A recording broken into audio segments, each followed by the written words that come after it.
Programu yetu ya leo kama kawaida tutakuwa na mada ya kuzungumza inayosema ibada inayompendeza Mungu. Ibada inayompendeza Mungu. Asante sana. Na hiyo tutaenda nayo kama kujadili na kuongea.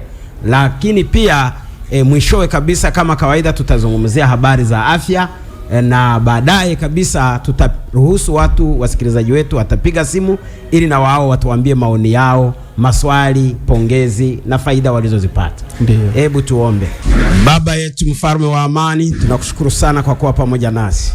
Tunakuja mbele yako Baba tukiwa tayari kuongea na watu wako kupitia vyombo hivi.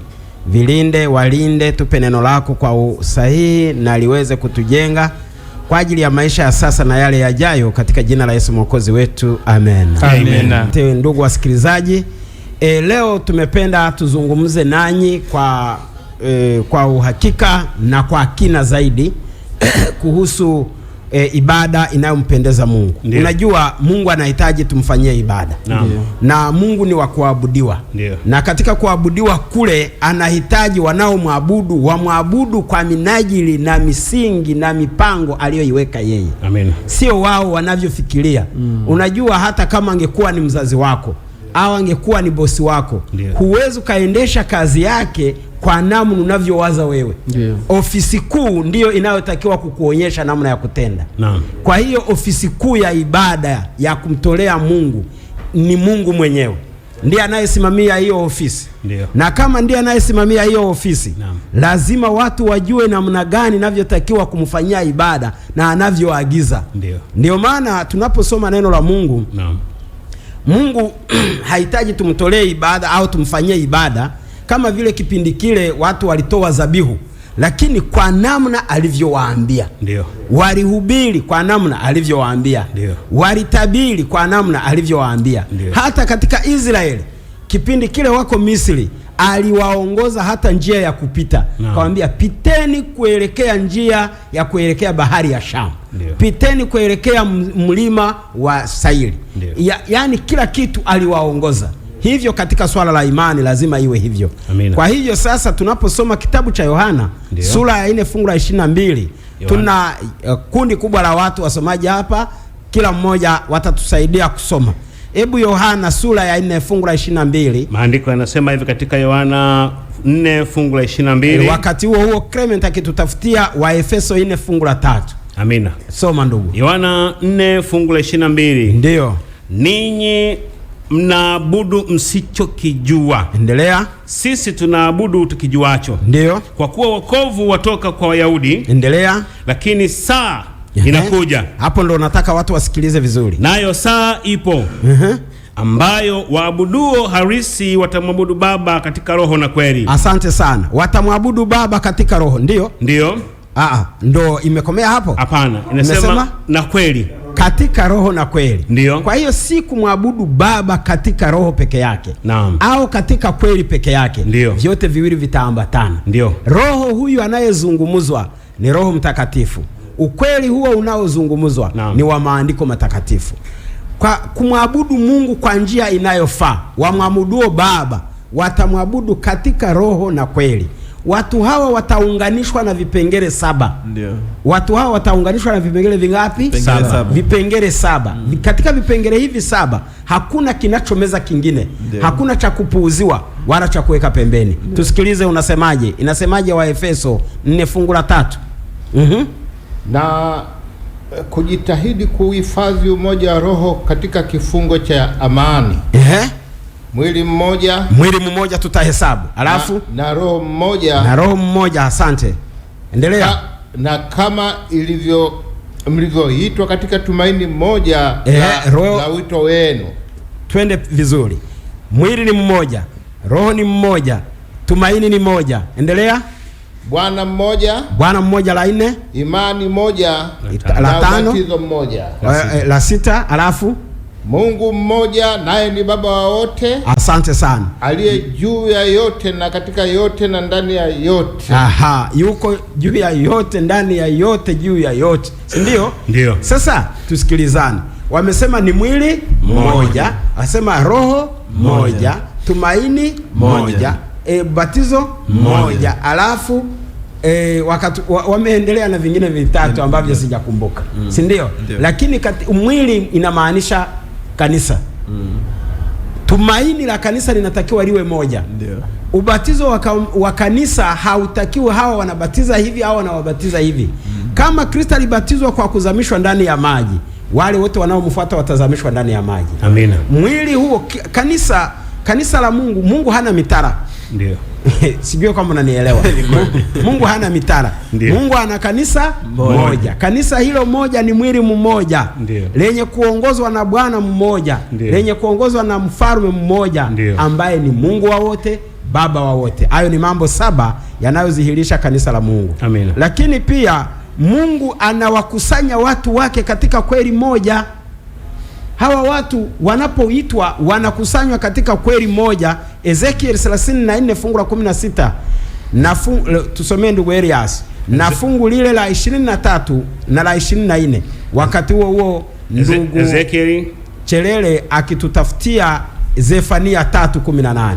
Hebu soma. Umesema Ezekiel ngapi mtumishi? 34. Ndio. Fungu la 16 utaruka usome la 23 na la 24. Ezekiel 34:16 maandiko yanasema hivi. Ndio. Nami nitawatafuta waliopotea. Atawatafuta waliopotea ili awaunganishe katika kweli. Nitawarudisha waliofukuzwa. Atawarudisha waliofukuzwa. Walifukuzwa na uongo, wakatawanyika katika kila milima wakitafuta Mungu, lakini Mungu amesema atawatafuta. Nitawafunga waliovunjika, anasema nitawafunga waliovunjika. Ndio.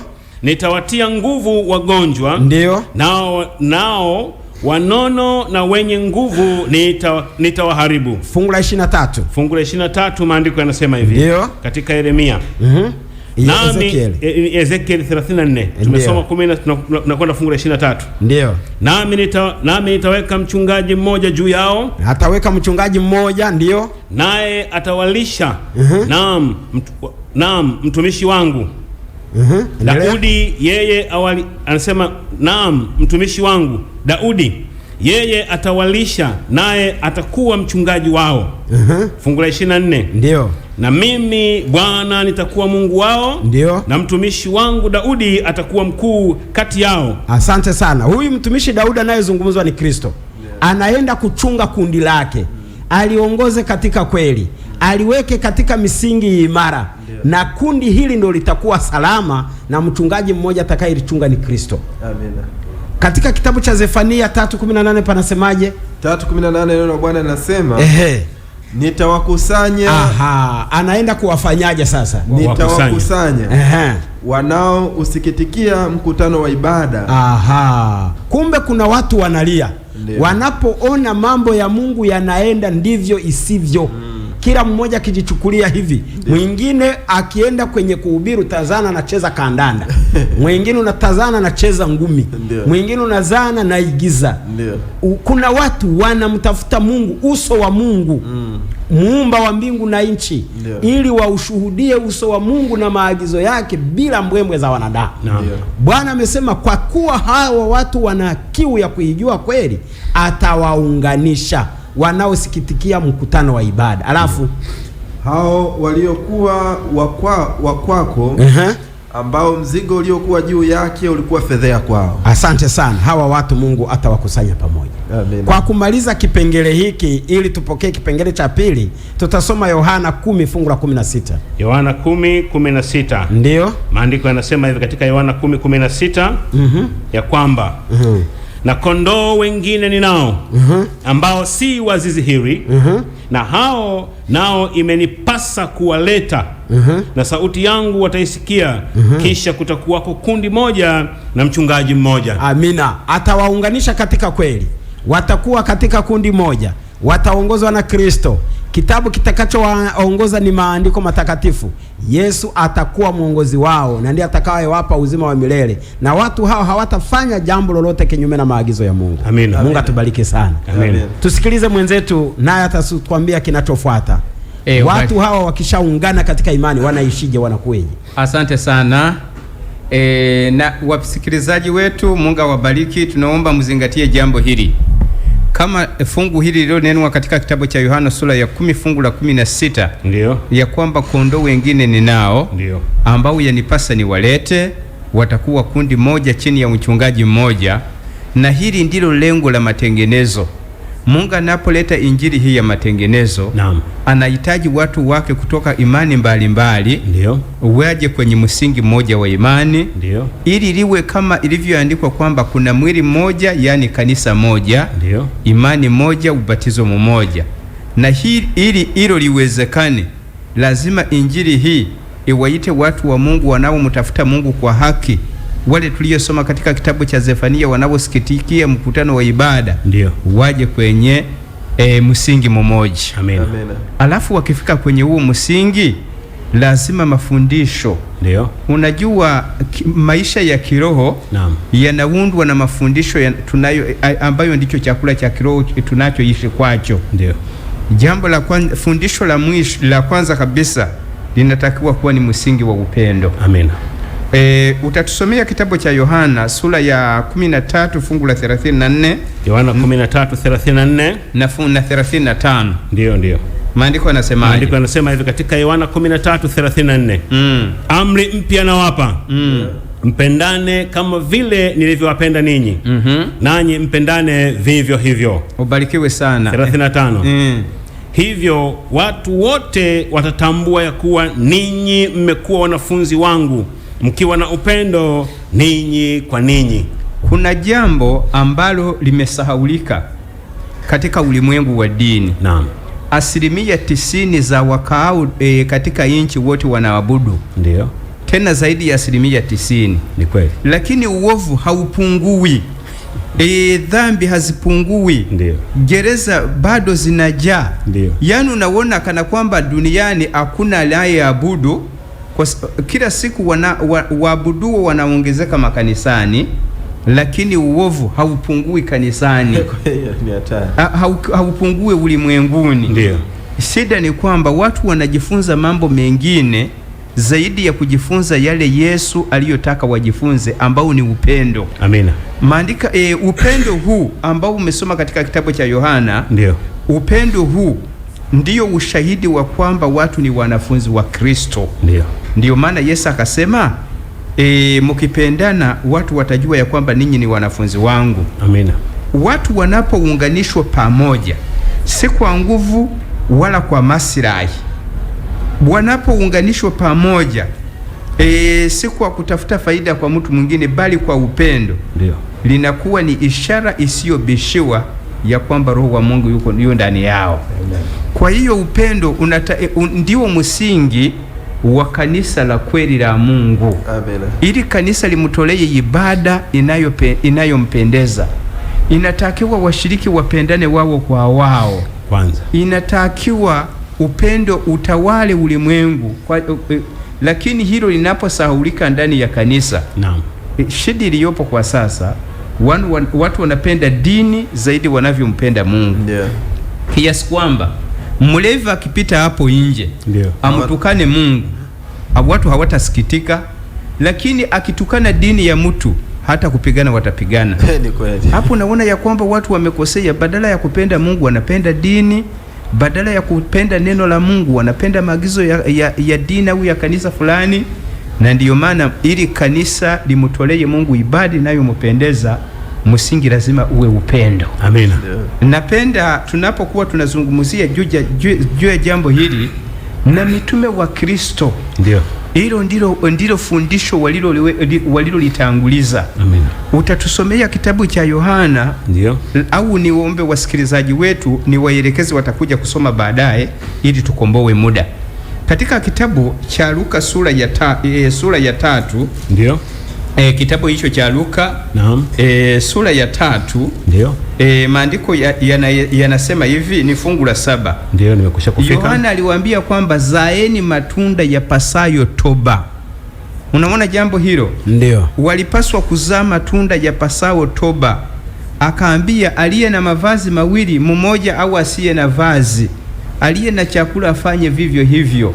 Upendo ndio msingi unaofanya kanisa limtolee ibada inayompendeza. Amina. Yani nataka niwasomee kidogo uzoefu wa kanisa la enzi za Yesu ambayo ndiyo taswira kanisa la leo linalotakiwa kuwa nayo, ili limtolee ibada inayompendeza Mungu. Ndio. Washiriki wa kanisa la mitume walikuwa na umoja katika mawazo na matendo. Ndio. Upendo wao kwa Kristo ulikuwa kama mnyororo wa dhahabu uliowafungamanisha pamoja. Amina. Na katika maisha yao furaha na amani ya Kristo vilidhihirishwa wazi. Waliwatembelea yatima, wajani katika dhiki zao na kujilinda wasitiwe unajisi na ulimwengu, wakitambua ya kwamba kushindwa kufanya hivyo kungekuwa ni kupingana na kile walichokiri kukiamini, pia ilikuwa ni kumkana mwokozi wao.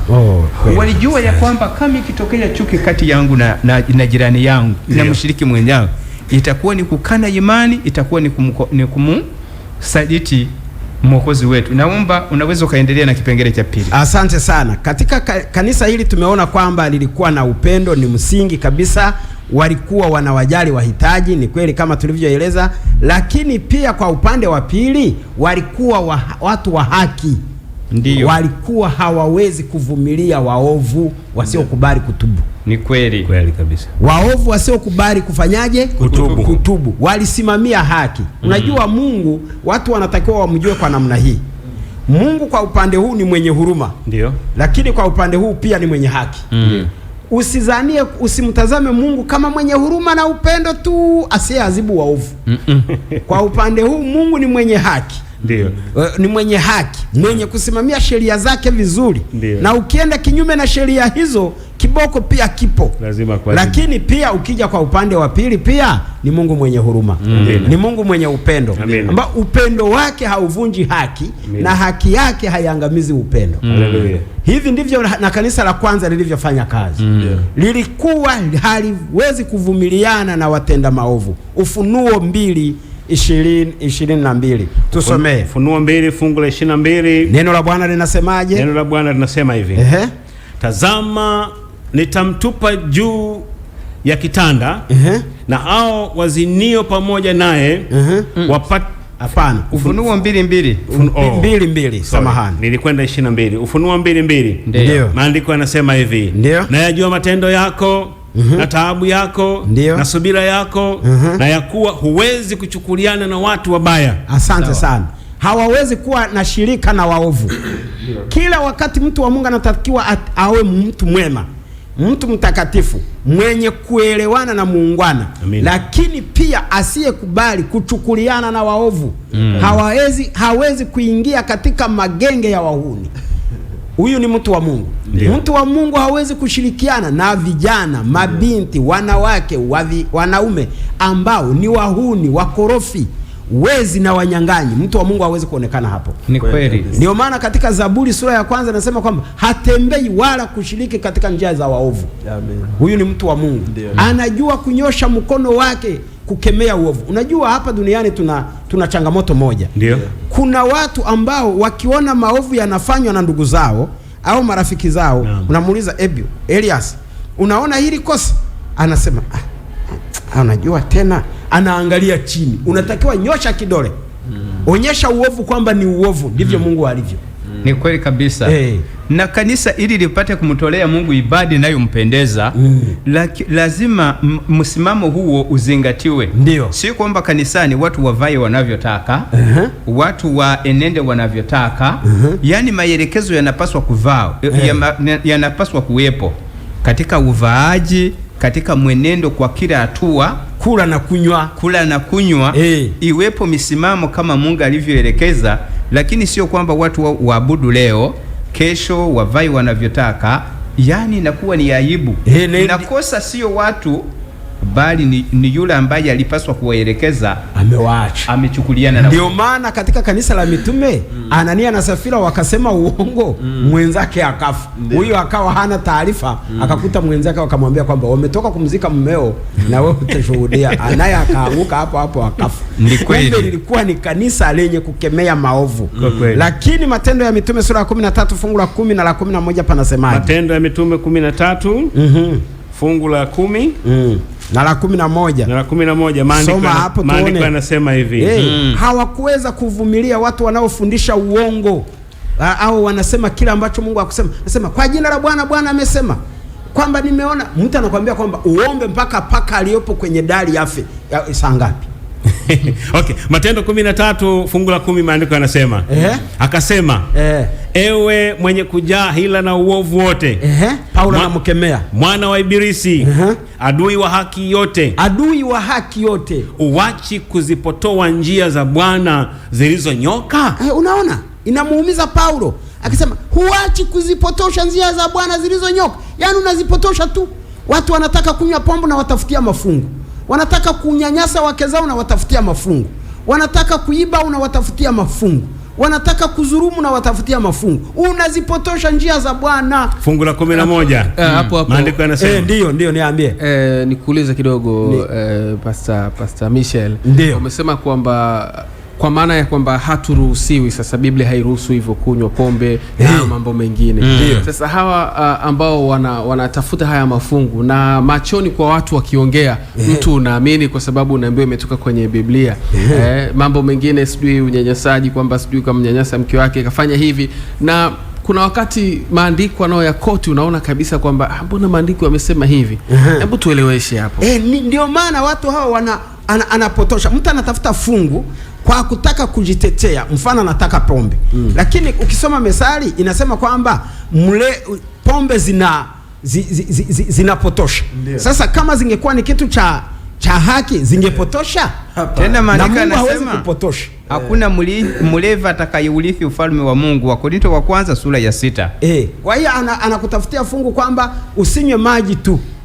Unaona, anakubembeleza lakini kumbe fungu na maana yake ilikuwa ni tofauti, ndugu mtangazaji. Unaona? Alafu mtu akitaka kukuonea au kukunyanyasa anakusomea fungu la Biblia kwa sababu anajua ni neno la Mungu. Na kwenye Biblia huko hao wanatuambia kwamba kuna maandiko yanasema kunyweni lakini msilewe. Utakunywaje sasa? Extended that day. Kwamba usilewe. Kwa sababu pombe ukiingiza ndani ya mwili yenyewe utasafiri kwenye mishipa. Sasa utafanyaje, mbinu gani ili usifanyeje? Ni kama kukwambia kula usishibe. Haliwezekani. Au mtu anakuambia kwamba nipige nisiumie. Utanipigaje? Huko kunipiga utakutengeneza namna gani? Hakuwezekani. Hebu tusikie Paulo alivyomkemea. Fungu la 11. Ndio. Maandiko yanasema, hebu turudie kwanza fungu la 11. Hapo 11. Maandiko yanasema, basi angalia mkono wa Bwana juu yako. Ndio. Nawe utakuwa kipofu. Usilione jua kwa muda. Mara kiu kikamwangukia na giza akazunguka na kumtafuta mtu wa kumshika mkono na kumuongoza. Paulo amemlaani. Hapo akawa kipofu, hakuna ujanja mwingine wala njia ya kupitia. Hebu tusikilize mwenzetu na kipengele kingine kinachofuata. Jambo lingine la ibada inayompendeza Mungu, mitume walitangaza waliinua msalaba wa Yesu Kristo. Ndio. Kwa kuwaelekeza watu katika Kristo kama mwokozi au aponyaye dhambi. Mwokozi ambaye kwake pekee msamaha wa dhambi unapatikana. Ndio. Kinyume na injili inayohubiriwa kwa sasa, ambao ni injili ya utajirisho, injili ya miujiza na injili za njia mbadala za kujipatia msamaha wa dhambi, labda kwa njia kujitesa au kulipa fidia kwa ajili ya dhambi ulizozitoa. Nataka nifafanue hivi. Maandiko yanasema katika kitabu cha Matendo ya Mitume sura ya 4 na fungu la 12. Ndio. Maandiko anasemaje hapo? Matendo ya Mitume 4:12, maandiko yanasema hivi. Wala hakuna wokovu katika mwingine awaye yote. Kwa maana hapana jina jingine chini ya mbingu walilopewa wanadamu lipasalo sisi kuokolewa kwalo. Hiyo ndiyo injili mitume walioitangaza.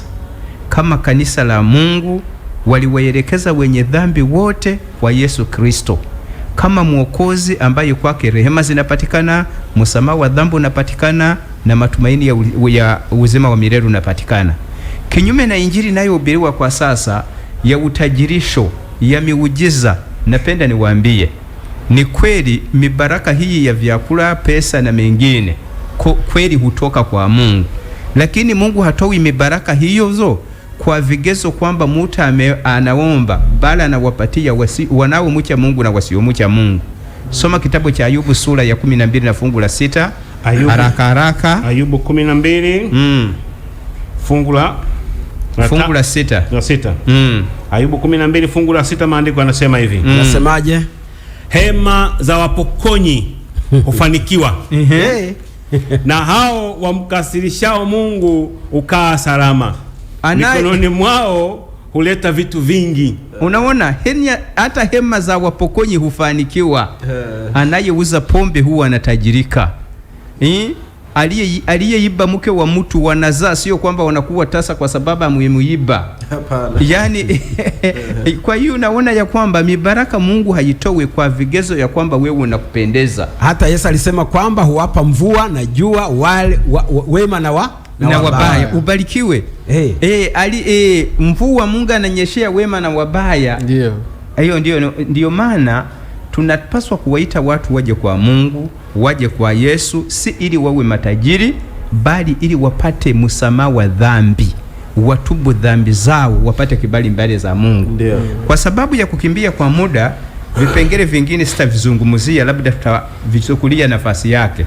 Lakini hata jambo hili la miujiza haikutolewa kwa nia ya kuwathibitisha waumini, bali wasio waamini. Ndipo maandiko yasemavyo katika kitabu cha Wakorinto 14, kitabu cha Wakorinto 14. Alafu jambo jingine,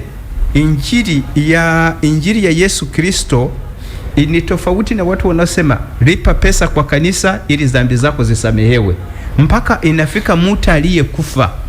Wanasema ili atoke kwenye purgatory aende mbinguni utatoa kiasi fulani, madeni za kanisa alizokufa hajalipa lipia, ili roho yake ipatiwe fidia.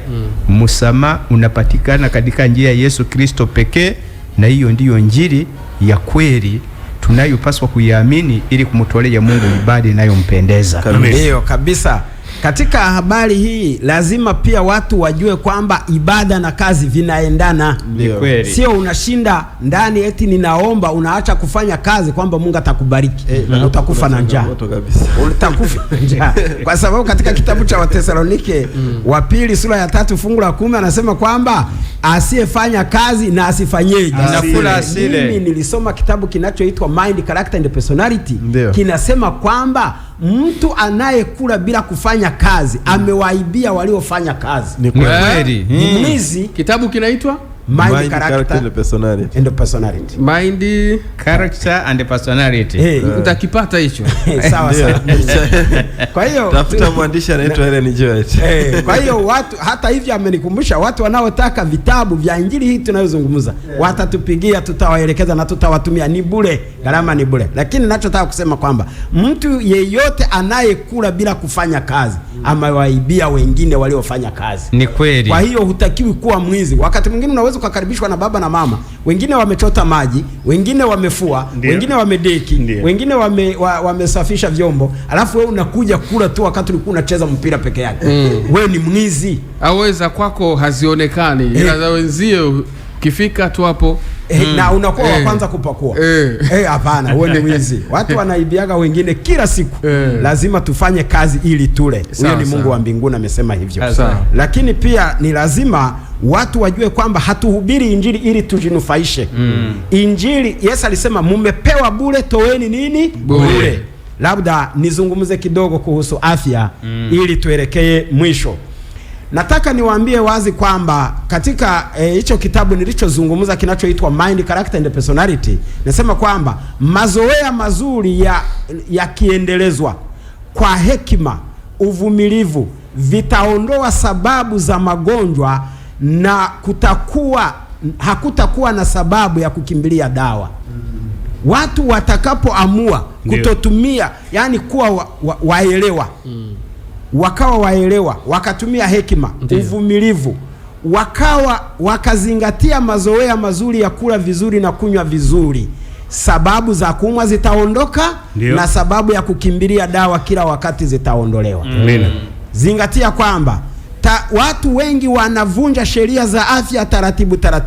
Katika ulaji, katika unywaji na taratibu wanavunja miili yao na baadaye wanageuka kuwa wagonjwa, alafu wanakuwa ni watu wa kuishi kwa dawa. Oh, hatari. Tunachohitaji kujua ni kwamba lazima tujali sheria za afya. Lazima tujali neno linavyosema. Na tutakapopuuzia sheria za afya, watakaozurika ni sisi wenyewe. Lakini si sisi wenyewe tu, bali tutakuwa tumeiumiza na jamii. Wewe unadhani kwamba watu wanaoacha shughuli zao wanakutembelea hospitali hawajaacha kazi? Wameacha kazi. Wanaokuja wanaochangisha ili wakutibu wameacha shughuli zao, wamegharimika gharama sio lazima, wametoa gharama ambazo hazikuwa na lazima. Kwa sababu umeenda ukakesha huko, ukapigana, ukanywa pombe, ukala vibaya, ukashindwa kutumia sheria za afya vizuri. Hata chuma nacho kinazeeka. Si ndio? Kitu huwezi kukiangalia kwamba mbona hiki ni kigumu kabisa, kimetengenezwa na kiwanda kizuri ambacho hakijui kubunibuni, kinatengeneza vizuri tu, lakini hata kama ni kizuri ukikitumia vibaya kitaumia. Ndio maana katika hali hii unakuta watu wengine tumegeuka wagonjwa, wengine ni vidonda vya tumbo vya kila siku, wengine ukiongea naye akila chakula atatapika, mwingine gesi inajaa tumboni, mwingine atalalamika, mwingine anasema wamenipima sijui wamepima ugonjwa gani. Kama vile wengine wanakutana na yale magonjwa yanayoweza kusumbua matumbo yao. Labda nitoe mfano ya vitu vinavyoweza kuwa dawa ya kusaidia wengi, ili niwape nafasi wasikilizaji wapige simu. Ukichukua smoothie niliwahi kuisimulia hapa. Nikamwambia kwamba ni kusaga vitu lakini usichuje. Ndio. Si ndio? Hapo utasaga cabbage na karoti na kitunguu maji na apple na broccoli na rudia. Ni cabbage moja. Ndio. Utachukua majani kama 10. Utachukua karoti moja, itategemea wanataka kutumia watu wangapi. Ni kitunguu maji kimoja. Ni apple moja. Ni broccoli utachukua kidogo kulingana na watu watumiaji, au yote itategemea na watu. Ukimaliza kusaga, weka vijiko 2 vya mafuta ya olive oil. Hivi ukivitumia ni kinga na tiba ya vidonda vya tumbo vinavyosababishwa na Helicobacteria ya pylori na aina zingine za vidonda vya tumbo ambavyo vimesababishwa na mazoea mabaya au na kitu kingine. Kwa hiyo ukitaka upone vizuri, kuna vitu ambavyo utatakiwa kujihadhari. Utajihadhari mambo yafuatayo: viungo vikali, nyama, maana ina proteini nyingi zinazoweza kujaza nyongo nyingi ndani ya mwili, ndani ya tumbo, pombe, kahawa, soda nyingi, chumvi nyingi, vyakula vya kiwandani. Ili uweze kuwa na afya njema, hivi vitu lazima ujihadhari. Watu wengine wanapenda kutii masharti na sheria wakati tayari ni wagonjwa, lakini wengine wanakula sana, ni chanzo cha ugonjwa. Kula haraka. Hivi kula haraka inaweza kukuletea matatizo kiafya. Kwa sababu kula huku naangalia TV au naangalia runinga au naangalia simu au nafanyaje, unakata mara moja au mara mbili unameza bila kusaga vizuri.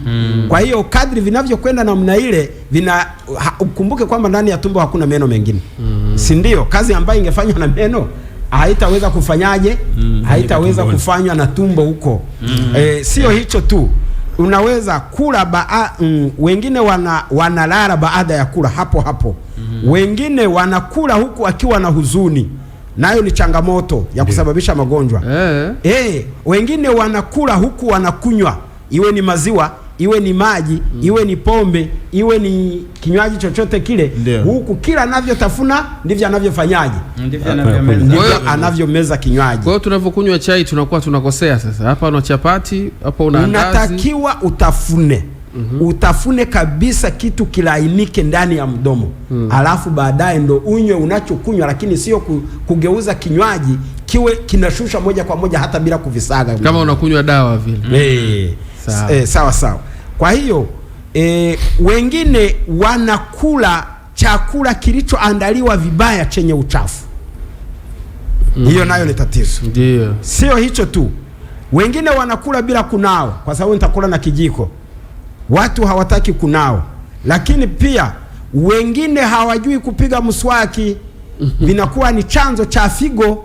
Na wanashangaa, wanasema figo na kutosugua mdomo wapi na wapi. Lakini kadri mwili unavyoendelea kuumeza uchafu, ndivyo vitu vinavyoendelea kuharibu figo zetu. Lakini pia la mwisho ni kutotanguliza kibichi unapoenda kula. Naomba ndugu kipande ili ulizingatie. Kila mtu anapoenda kula lazima aanzishe kibichi, hata kiwe kidogo tu, hata kama ni kidogo. Iwe ni kachumbari sawa, iwe ni tunda sawa, lakini kibichi tu, hata kama ni kidogo, lakini ukitangulize. Kina faida gani? Kina faida ya kuandaa mwili kupokea chakula vizuri, na ni dawa nzuri sana ya kuzuia kupata haya magonjwa tuliyokuwa tunazungumza. Na swali langu la mwisho, kuna rafiki yangu anasumbuliwa sana, akiwa anakula tonge la kwanza tu huwa linamkaba, uwe wali uwe ugali, yani akila tonge la kwanza lazima mwambie anywe maji ya kutosha asubuhi, na kila anapoenda kula atangulize matunda, hali hiyo itaisha.